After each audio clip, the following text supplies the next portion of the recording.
A lot of you may already had exposure to the idea of passive income, but if you haven't, you'll probably be able to figure it out just by the name. But generally speaking, passive income is when you make money without directly trading your time for it. The reason this is so important is because unless you want to spend your entire life directly trading your time, whether it be paid hourly or salary, for services you provide, you need a source of passive income. The most obvious and attainable thing that you can have as a source of passive income is a property. I always talk about how great real estate is for the leverage that you gain when you own a home, but one day my wife was like, what do you actually mean by that? Like, you say leverage property, but what does that mean? And so she was like, you should make a video explaining how one actually leverages a property.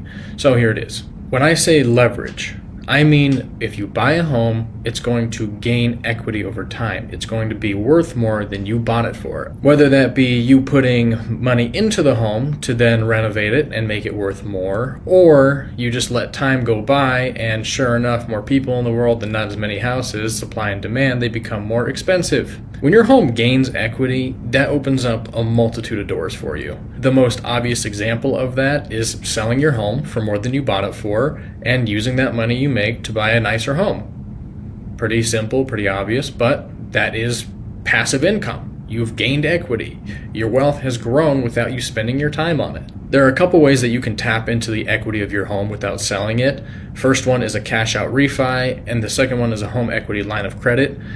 They both essentially will do the exact same thing, and it's when you walk your happy butt to the lender and say, my home is worth more than I owe on it, give me a loan for how much that difference is. And they'll typically give you around 80% of whatever that may be. So you can take that money that they give you and you can use it as a down payment for a new property. Heck, there's people that have enough equity in their home to just take that HELOC or a cash out refi and buy a property outright. So let's say you choose to get a HELOC or a cash out refi on your property and buy another one. And guess what? As you rent that property out, that property is also gaining equity. So you're double dipping into wealth and saying, okay, this property is going to gain value over time and I'm making money every single month by renting it out. It's extremely powerful for growing your wealth in life.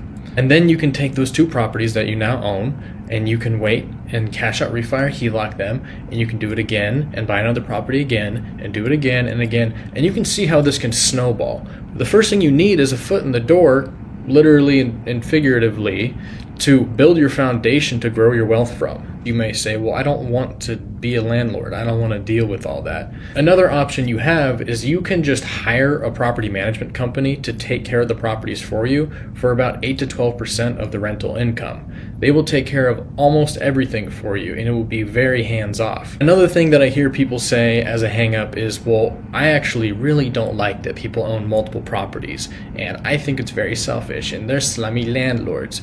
The thing is you can be a compassionate, kind landlord and a fair person and give someone an amazing place to live. Not everyone's going to buy a home. So the people that say owning multiple properties is gross and capitalistic and whatever else you want to say, if the shoe is on the other foot and you're the ones who owned those properties, you're the ones who worked to put yourself in that position, you wouldn't say a damn thing. The only one preventing you from doing that is you, and you know it. If you have any questions about this was a pretty broad explanation of things. So if there's more questions that you may have, just feel free to reach out. I'm more than happy to chat with anybody about anything.